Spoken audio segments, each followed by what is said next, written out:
Hey guys, welcome back to Movie Frenzy. Today's pick is a 2019 sci-fi film called Code 8. The movie begins by introducing us to a world where people with powers exist. They were initially considered useful for labor activities, especially in Lincoln City. But then they became obsolete after the invention of machines. The government starts to mistreat them and makes it compulsory to have their powers registered. People with powers are discriminated against. And with the situation worsening, a crime gang known as the Trust starts to circulate a power drug known as Psyche that is made using the spinal fluid of people with powers. In order to combat the Trust, android cops known as Guardians are created to fight against the drug trade. A ban on powers is being considered in Lincoln City, and it stirs a nationwide debate. Now, we're introduced to Mary and Connor Reed. They're a delightful mother and son duo, but Mary suffers from brain cancer that causes her to lose control of her powers. Connor has difficulty securing a job because he has powers too. He ends up going to work at a construction site without being registered because he has no other option.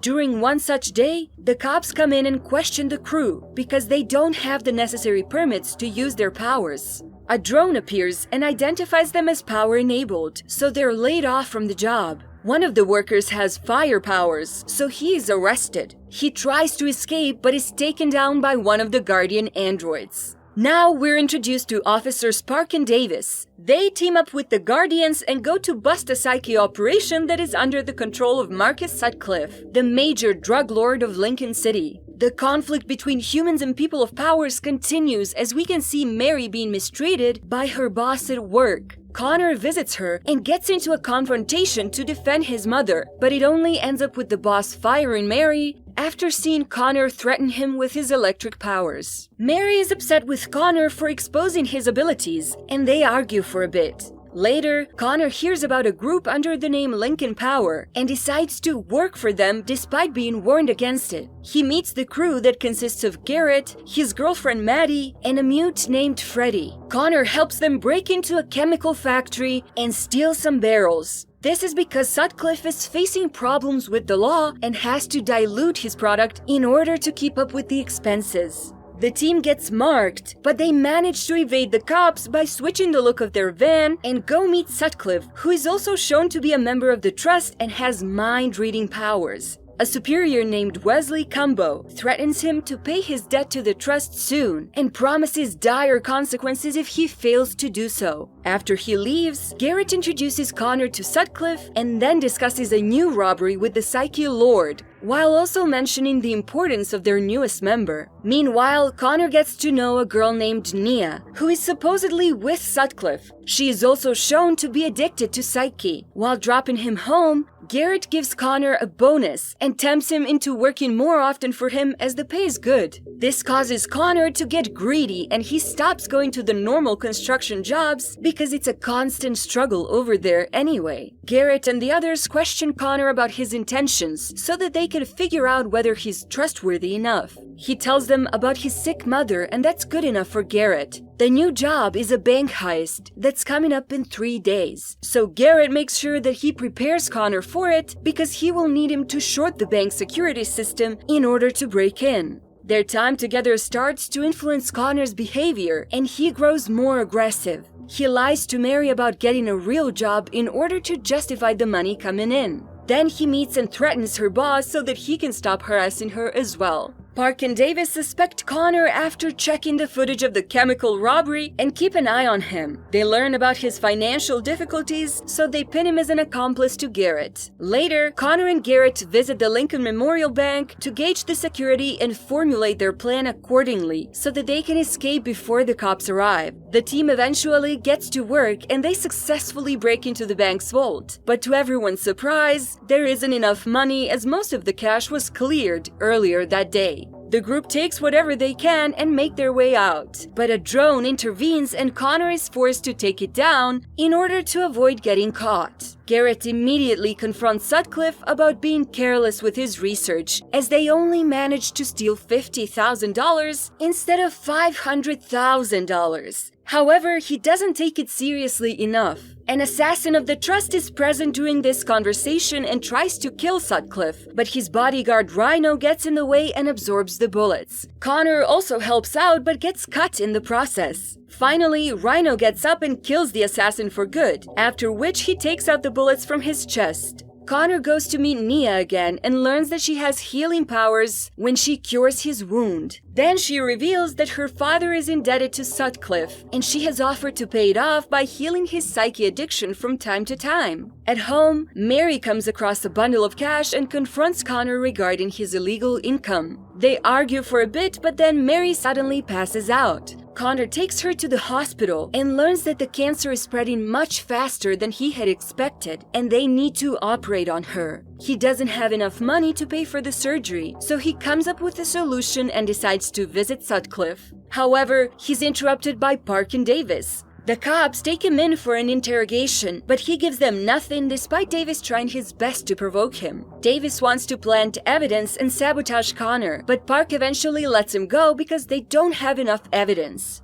Garrett picks up Connor and takes him to Sutcliffe after questioning him on what he told the cops. Once with Sutcliffe, they discuss a job that involves robbing a police truck that is transporting seized psyche, estimated at around $10 million.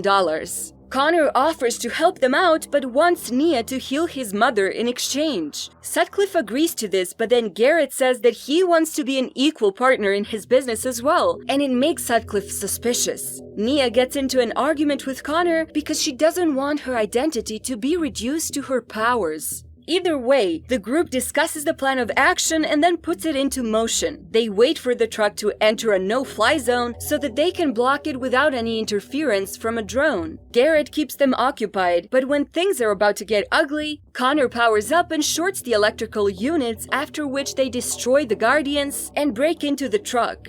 The crew manages to successfully steal the psyche, but then Sutcliffe and his men murdered the innocent police officers who beg for their lives. After that, Rhino and the others turn their backs on Garrett and start shooting at the crew. They end up killing Maddie and wounding Freddy, who later succumbs to his own injuries after he's taken away by Garrett and Connor. Another drone enters the area and releases Guardians that kill Sutcliffe's men, but Rhino manages to escape. Sutcliffe is delighted to learn about this, but Nia starts to have second thoughts about him. Connor has an argument with Garrett and leaves him, after which he visits Mary at the hospital. He apologizes to her and she asks him to forget about her, but he refuses to give up. Meanwhile, Park meets his daughter, who is also revealed to have powers. He spends some time with her and runs into one of Connor's old work buddies. He gets a tip on Connor's location and visits him there. They have a slight confrontation, but then Connor manages to talk out a deal with him by giving him intel on Sutcliffe's location.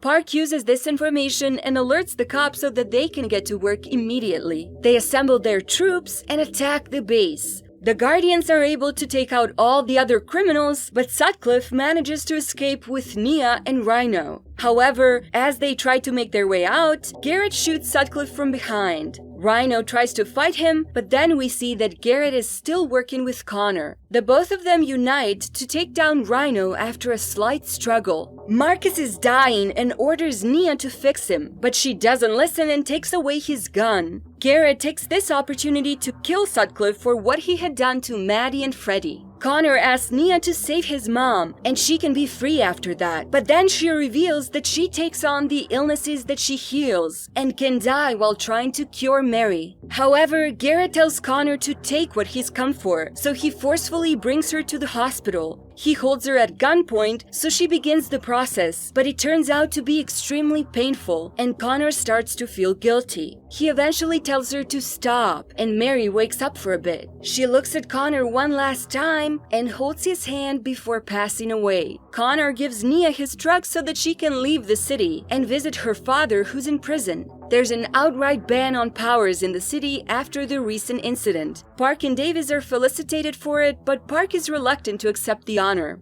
Then we see Garrett meeting with Wesley and handing him the psyche from the heist, thus clearing Sutcliffe's debt and starting his own partnership with the Trust. The movie ends with Connor visiting his mother's grave and Nia finally being reunited with her dad.